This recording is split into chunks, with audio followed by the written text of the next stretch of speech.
Well, good afternoon, and in the interests of time, we will get started. Thank you very much for making an appearance this late in the day, and we'll try and keep it quick and stay around for a little bit afterwards in case there are questions, but I know that there's a happy hour and a free ticket for a drink coupon burning a hole in everybody's pocket, so we'll make sure we get you out of here. I'm Dave Christiansen. I'm one of the presenters today, along with Greg Archual. We're both members of the Academy of Administrators in Academic Emergency Medicine. For the past 15 years or so, we have been collecting data. Our benchmark committee, along with every so often, we will do salary analysis, both for faculty and for APPs. And Greg also has some information about fellowships that we'll touch on. If you do not have an administrator at your institution that is a member of AAAEM, this is my shameless plug to get them plugged in. All of the data that we'll discuss today, as well as the data that was discussed earlier by our colleagues, Steve Maxwell and Amy Jameson, in regards to operations management, those are all available to administrators and to your departments. So keep that in mind and talk to us afterwards if you feel like that's something you can pursue.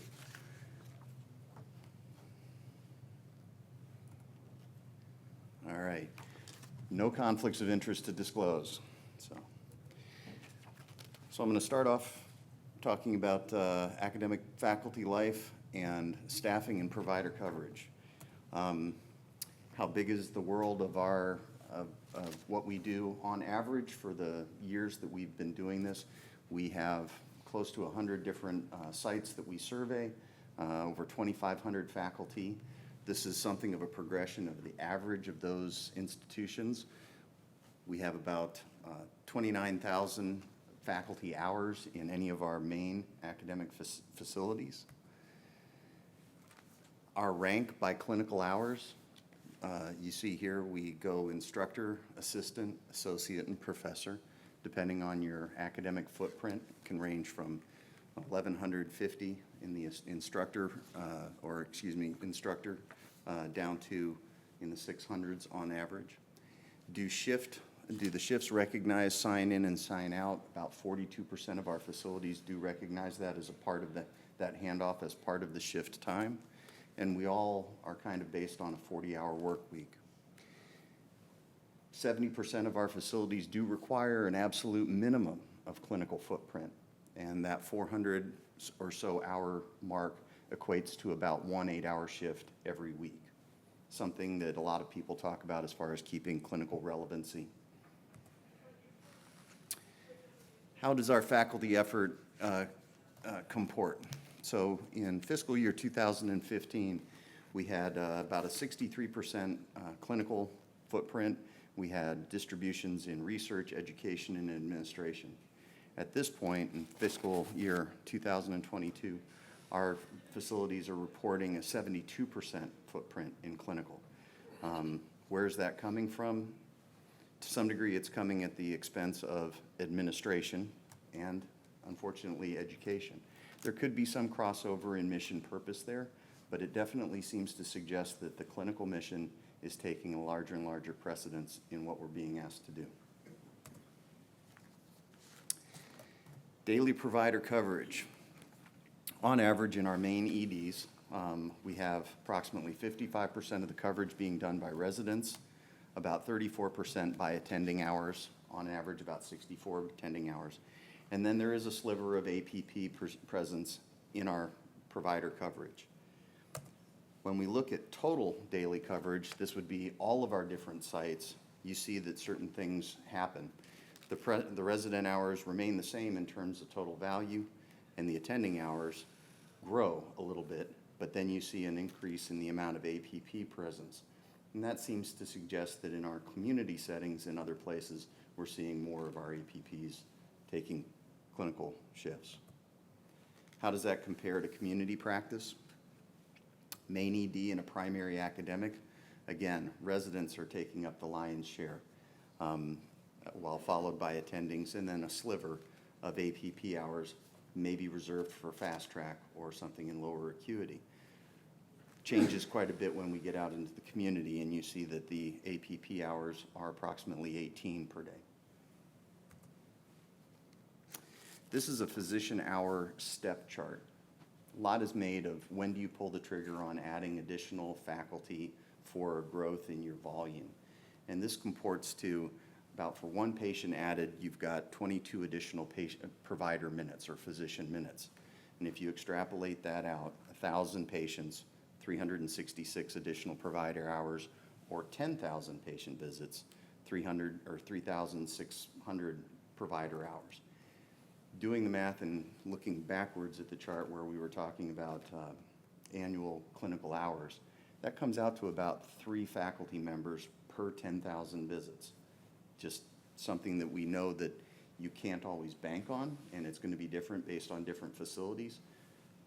But that step is never going to be exactly true to the line that is being cast by variances in volume.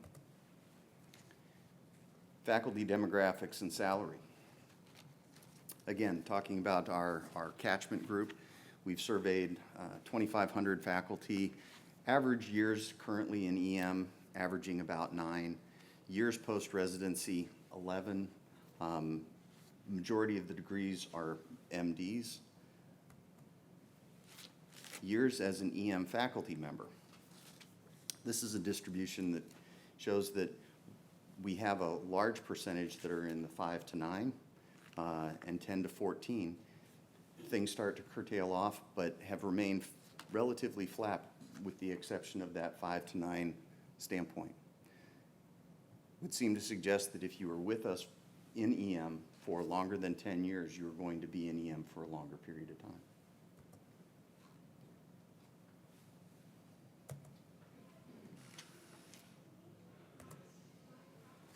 Faculty rank.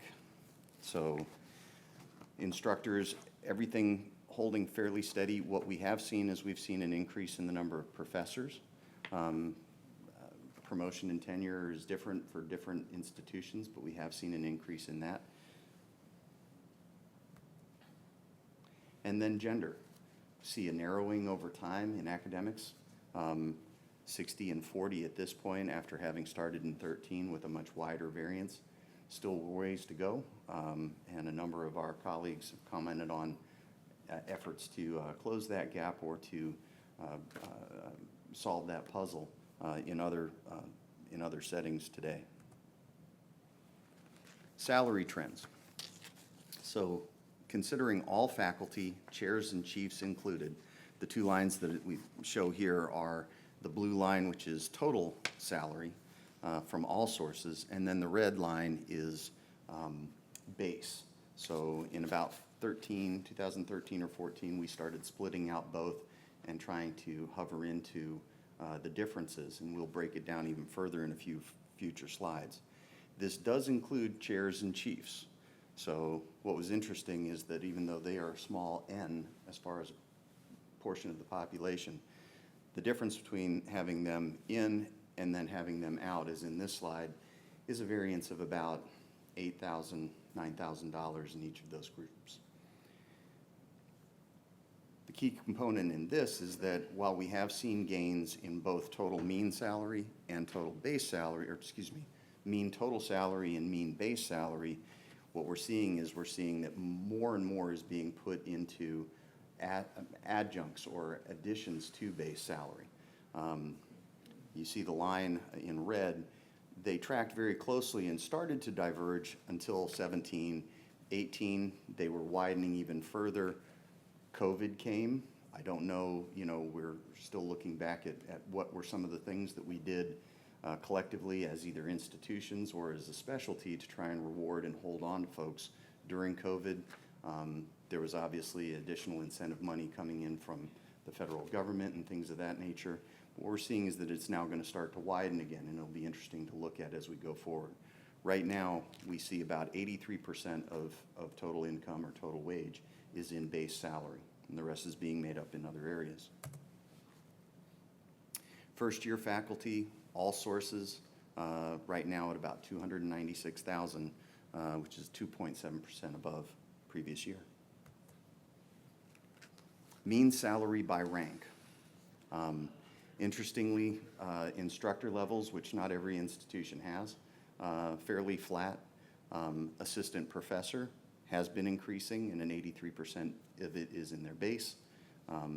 Associate increasing about the same rate, and 82% in its base. And then professors, this also has chairs, chiefs, and pure EM, PEDS EM, excluded. Salary trends by regions. So we break ourselves out into the 4 regions of Northeast or South, Midwest, and West. And everything tracks within a fairly normal or very narrow distribution. I did have to take a look at that spike out west in the 2019, 2020, and then 21. It appears that it happened in what we consider to be stipends. There were 275 faculty in that catchment group region that we were studying at the time, and something happened where somebody either turned on or started to incentivize using a stipend type methodology, because the amount or the average mean for stipends in that area rose precipitously, but then has backed off since then. So I don't know if it's somebody was reporting who's no longer reporting. We're going to look into that further, but right now it's within about a 5% distribution across the entire country. Practice setting. So in our core academic facilities, our mean clinical hours are about 969, and a total salary of all sources, total, $330. Academic affiliates, slightly higher in both. Community, higher again, as well as in freestanding. But those total salary figures stay within a fairly decent, normalized range, narrow range. Compensation plans. Out of the group that we've studied, we looked at how people are being compensated. A very small component still have a single component compensation plan where it is salary only, and that's it. Many places, 25% of our participants have a 2-component plan of either base plus extra hours, base and stipend, or base plus bonus. Base plus bonus actually was 73% of that 25 percentile group. The 3-component group is the largest.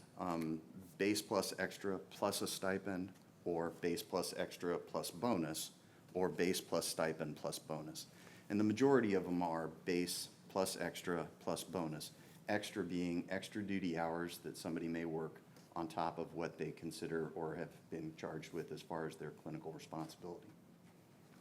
And there are groups that are doing a 4-component basis, taking all of those things into consideration.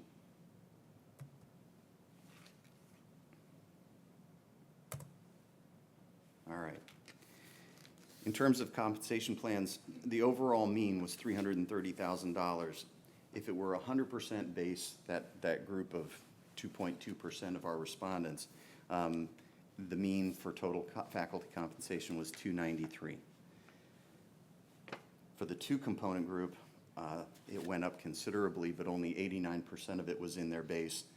3-component group, the base shrunk to 83% of their total compensation, and for the 4-component group, it was 76%. So the farther out, the higher the compensation, the more percentage at risk or in other areas that are non-base related.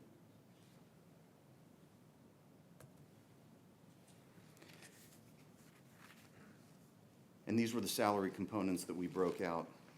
Out of that $330,000 salary, the base being about, again, 82 to 84%, would be $274,000.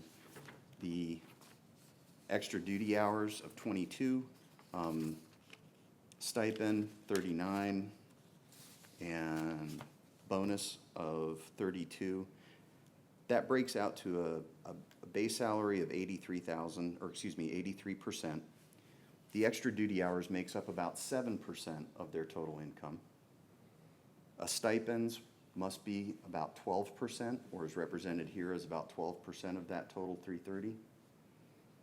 And the bonus represents 9 to 10% of that 330.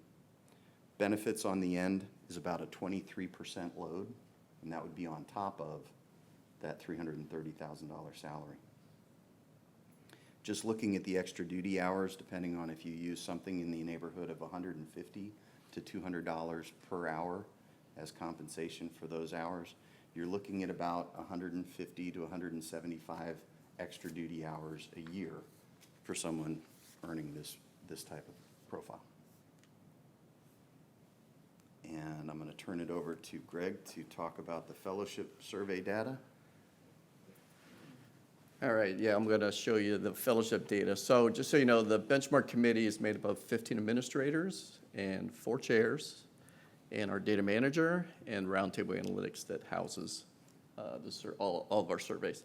So every year we meet, every month we have a call. Once a year we meet for a day and a half in person and rip apart their surveys and talk about what we're going to do. And every year we come up with a new idea, something new to survey. During COVID, it was COVID. This past year we came up with fellows. We're like, let's see about fellows. What do we have? So what we included in here basically was pretty basic. You have to be housed in the Department of Emergency Medicine, at least a 0.5 FTE, and an institution that's part of SAEM. So the survey went out to 73 institutions, so we had a 52% return rate. And the data you're going to see here represents 217 fellows. Where are they from? And the gender mix was about a 50-50 split, which was interesting, given the 60-40 that Dave was showing you. Length of residency, most of them, 2/3, were in graduates of 3-year residencies, and the other third were from 4-year residencies. Distribution across the country, Northeast and West had the most, and then Central and the South had about the same amount. So pretty evenly spread out.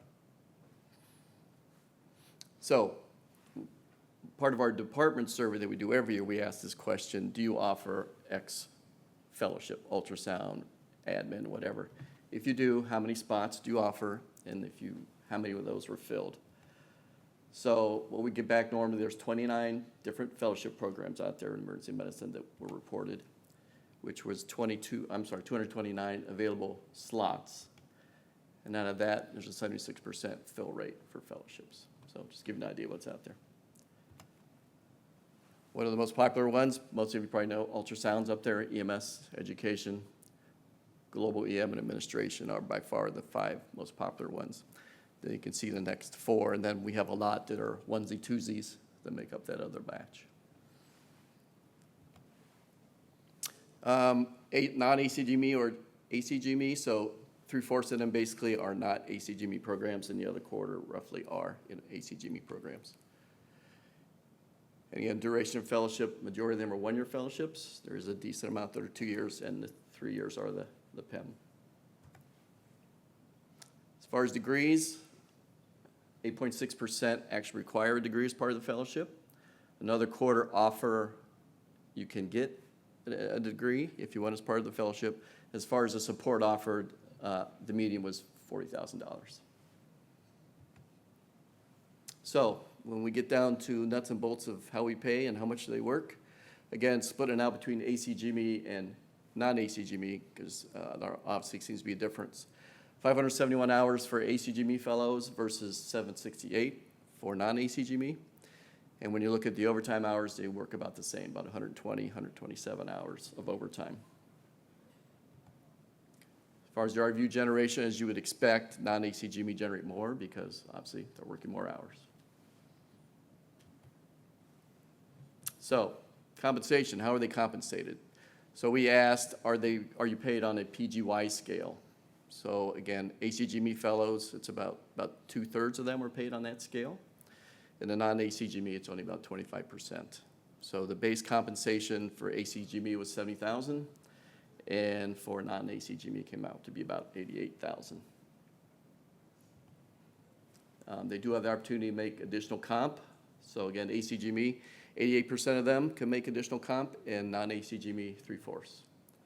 And the other thing we looked at was the amount of professional enrichment allotment, and there it didn't seem to matter if you were an ACGME program or a non-ACGME program. It's about $3,300. So bottom line, how much money do they actually make after working overtime and everything? ACGME was around 94,000, and non-ACGME was about 105,000. So, bottom line to all this, most of the fellow graduates come from 3-year residency programs and are enrolled in a 1 or 2 year fellowship. 75% are non-ACGME.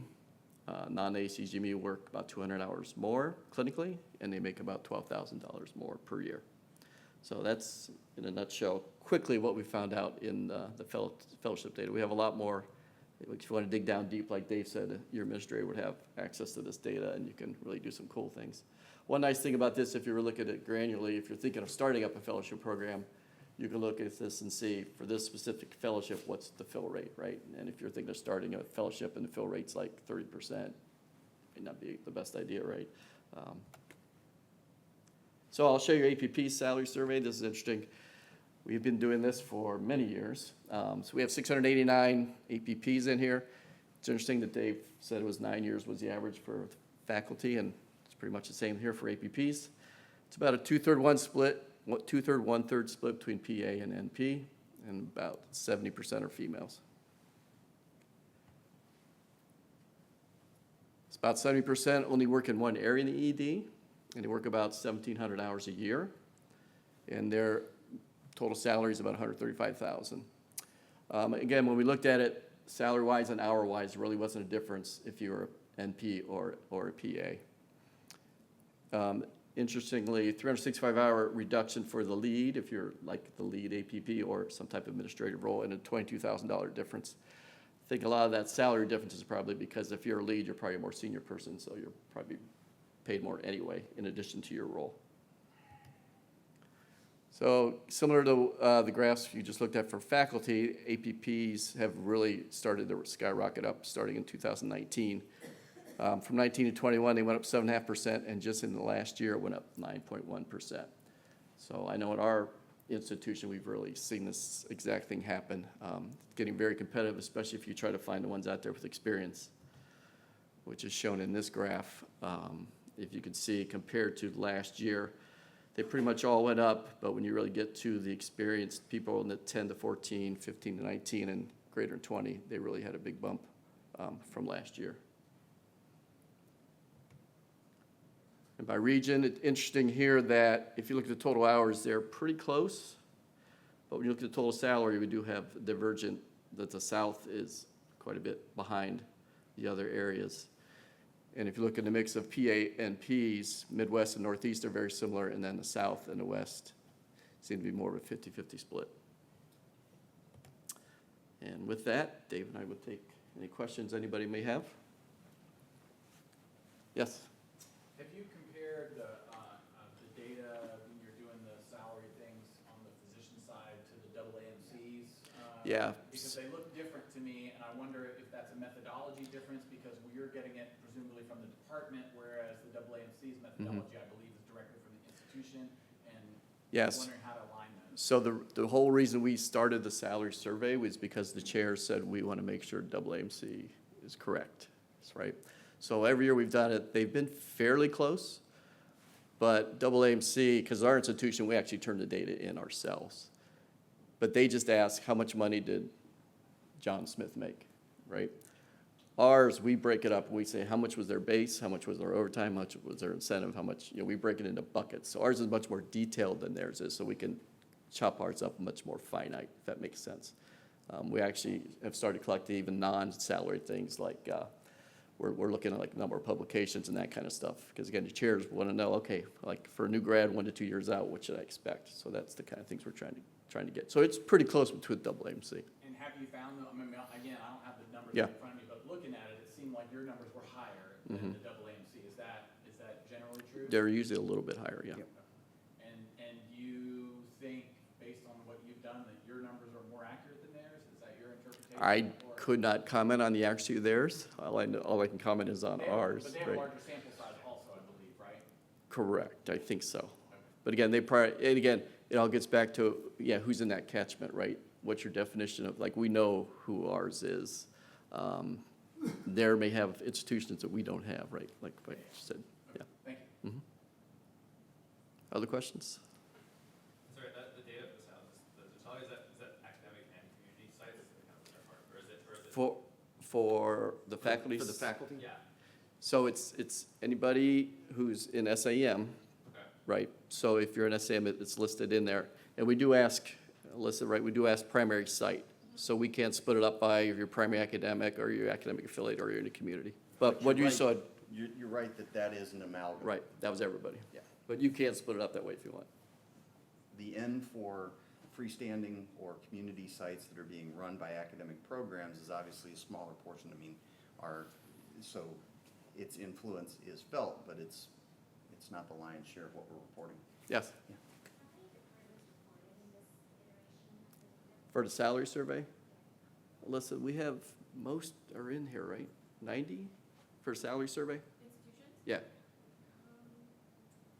Alyssa's the program manager, that's why I'm putting the pressure on her. Check that really quick, but yeah, it's a significant amount. Yeah. At least like 60 or 70. Yeah, we get 90 in the big operations data, most, and then out of that, most participate. So it's probably like 60 or I think 70. it was 60. 60? 60 programs that are members of SAEM. Correct, Chairs group. correct. Correct. And so you're, Representing 2,500 faculty members in instructor, assistant, associate, or full professor rank. yeah, so I mean, I think some of the variation with the WAC Mhm. is just like statistical numbers. Right. Yes? And so what would be very useful for the chairs is not so much like, the average number of hours Mhm. in salary, but like the individual departmental roles of faculty, like program director salaries, clinical hours worked, Right. vice chair roles, Mhm. and their clinical hours worked, Mhm. and their salaries. So Right. that's- So we. Go ahead. I'm sorry, we do This is report. a blend, like, Yeah, we do have that. So we do have that. I don't know if we've broken out the salary for those individual roles. We do? Yeah. I know we do have the numbers of hours, and since I know Yeah. that you're a Tim, member, yeah. I can show you a copy of it right now. So again, Roundtable, the tool has all this data. This is a summary, right? Yeah. So we actually do ask, what's the person's role? How much buy-down do they get for that role? So you can drill in and you can pull all that data, exactly what you're asking for. So use Roundtable. Vice chair a quality role for. Yep, Yes. that's all in, yep. That's- You that's can their pick It's all out, over the place. Mhm. Yep. It's all over the map. Yeah. But But- talk about that here. yeah. We can show you that. Did your data commented on how much room for negotiation there is based on like whether somebody really values the high base pay versus they really value the incentive pay or things like that? Did the data comment on? On an individual basis? Yes. You're like asking? If you want to work somewhere and you're like, is it like every institution goes, we are a 3-component institution, or Yeah. how much room for negotiation there is, or is it kind of like this institution? Here's I your- think that varies by institution. And my institution is like, here you go, this is it. And I know And other especially institutions when you do. first come in. Right. Yeah, I think it also depends on where your career path takes you. If you want to stay in the core, your main academic unit, then RVU production and things of that nature may not be the same. And a lot of some of the variation is differences in faculty practice plans and how they compensate and the things that they weight or value. And I would not even hazard to guess how you would tease that out on an individual career basis. Thank you. Thank you. Yeah, as we said, get with your administrator. If you don't have one, reach out to us, because you can drill in. This is just a 30,000-foot level. You can drill down and get exactly what you want out of this data. You can figure out a cohort of what you consider to be similar, either regional or structural hospitals or health systems, and you can benchmark against them in the same way. All right, thank you.